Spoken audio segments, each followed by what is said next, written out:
Hey guys, it's October and that means it's officially spooky month and that makes me so happy. What's up guys, it's Jess, welcome back to my channel, and today I am going to be sharing with you all the books that I want to read in October. So if you guys don't know, Books and Lala is hosting a Spookathon this month, and it's a week dedicated to reading everything spooky. It's taking place between the 14th and the 20th of October, and I will link her video down in the description below for you guys if you wanted to take part. I have been deliberately waiting for this readathon. I wanted it to be my first readathon because it's the one that I have been most excited for.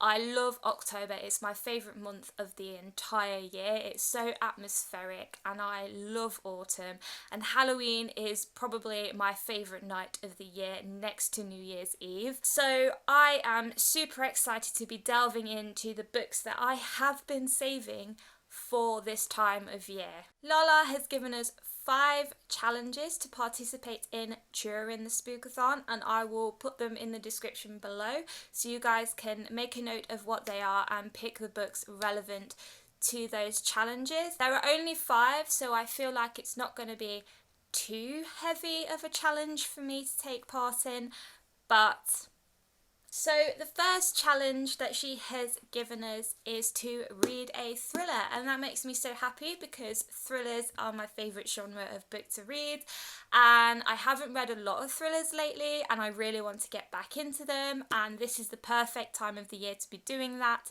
because thrillers are always full of murder and mystery and suspense, and they're just the perfect book to be reading on a dark evening when it's cold outside and you've got the candles lit. The book that I have picked for that challenge is An Anatomy of a Scandal by Sarah Vaughan. I've had this book for ages. I bought it back in February or March, I can't remember which, but I have been wanting to read it for a long time.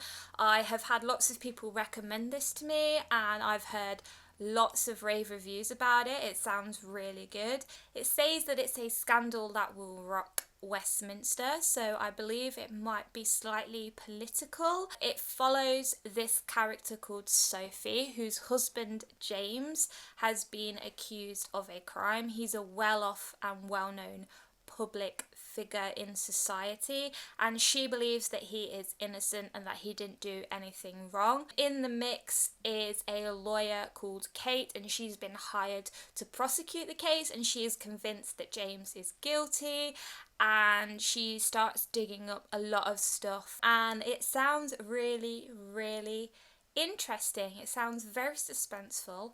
It sounds right up my street. I am kind of going into this blindly. I don't want to know too much about it because I like my thrillers to surprise me, and very excited to delve into this. The second challenge is to read a book with red on the cover, and I have a few books that I could have picked for this challenge, but I have gone with a recent haul, and that is the Whitby Witches by Robin Jarvis. If you watched my holiday book haul video, you would have seen this book mentioned. It's a book that I don't really know that much about, and it's a book that I'd never heard of this author. It follows the story of these 2 orphans called Ben and Jeanette, and they move to the seaside town of Whitby, and it's there that they discover that it's actually quite an extraordinary place. I'll read the first line on the back because it just sounds so ominous. The most dreadful monster ever created came ashore at Whitby. So I want to know what that monster is. Apparently it's this deadly beast, and there are witches and other creatures that have just come ashore and are starting to take over the town of Whitby. I love Whitby, it's one of my favourite places now that I've been, and I can totally understand why it would be the perfect setting for a horror story like this. So I'm very intrigued to see how the story fits into the history of the place, and I just know that I am gonna enjoy sitting down wrapped up in a blanket with a hot chocolate and a candle, reading this book when it's dark. And it is a children's novel, so I don't think it's going to be too scary, but we never know.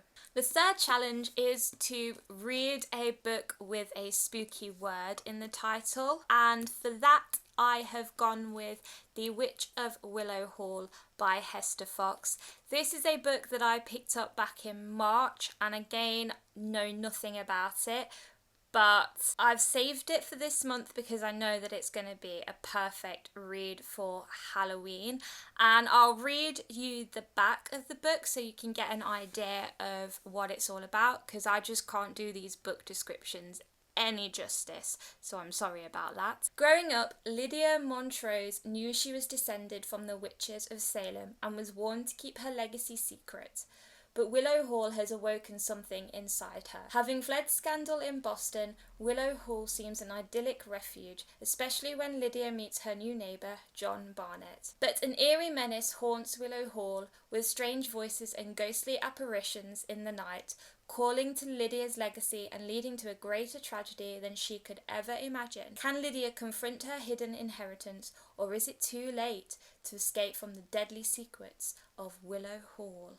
I don't know if it's going to be similar to The Haunting of Hill House. It does sound like it will be.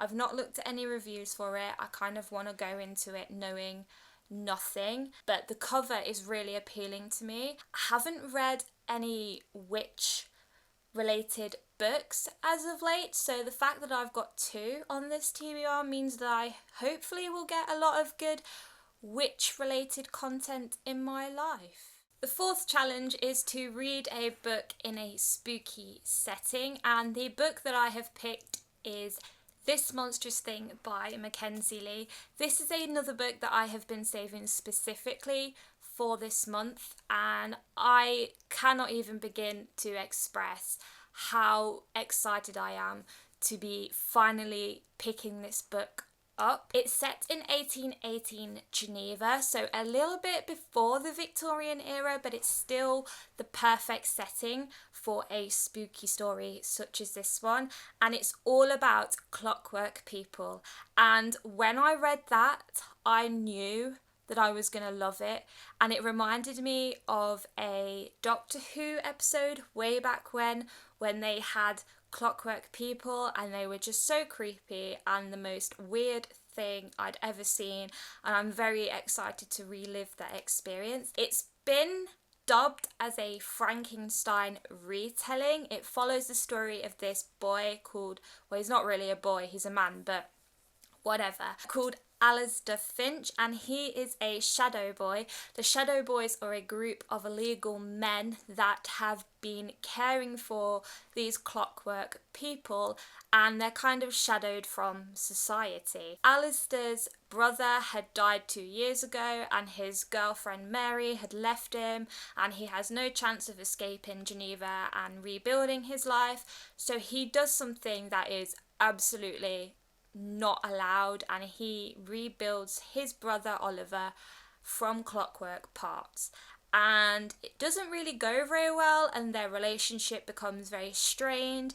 And it's also set during the time when Frankenstein is released, and then people start to intensify their search for the Shadow Boys, and they're trying to find this Frankenstein and his monster, and they think the two are connected, and it just sounds so amazing. I really can't wait to read this. I really, really want it to be the best thing ever. And the final challenge for this Spookathon is to read a book that you wouldn't normally read. And for that, I have gone with The Picture of Dorian Gray by Oscar Wilde. I don't really read classics that much. I do find them really hard to get into and understand, just because the language is very different and there are a lot of words I don't understand, and they're always very, formal compared to the books that I read now. But this is one that I have considered reading before, and a new audiobook has just been released.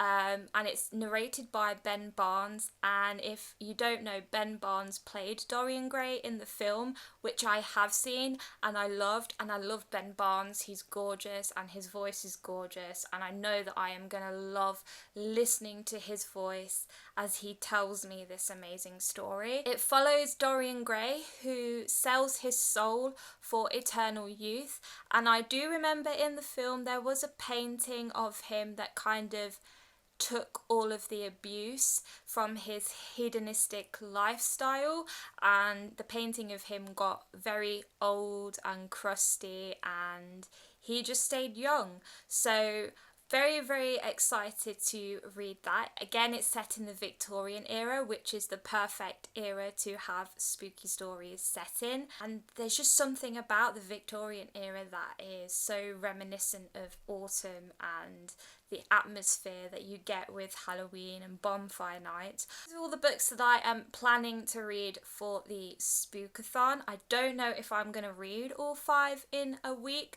but I'm up for the challenge. I need to up my reading game because I've been a bit slumpy as of late, so I'm hoping that this readathon will make me do that. I do have some other books that I would like to read this month, but I'm feeling more like a mood reader at the moment. I'm struggling to stick to my TBR list, so I'm just gonna keep my TBR at these 5 books, because then at least if I don't finish all of them in the week, I can carry them on throughout the rest of the month.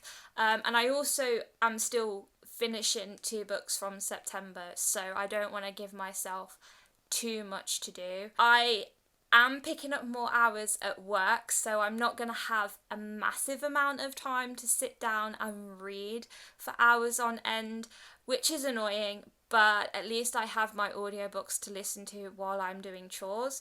So I think for the next little bit, audiobooks may be the way that I get through my book count. Thank you so much, guys, for watching this video. Please let me know if you are taking part in Books and Lala Spookathon as well. I would love to read along with you guys when it begins.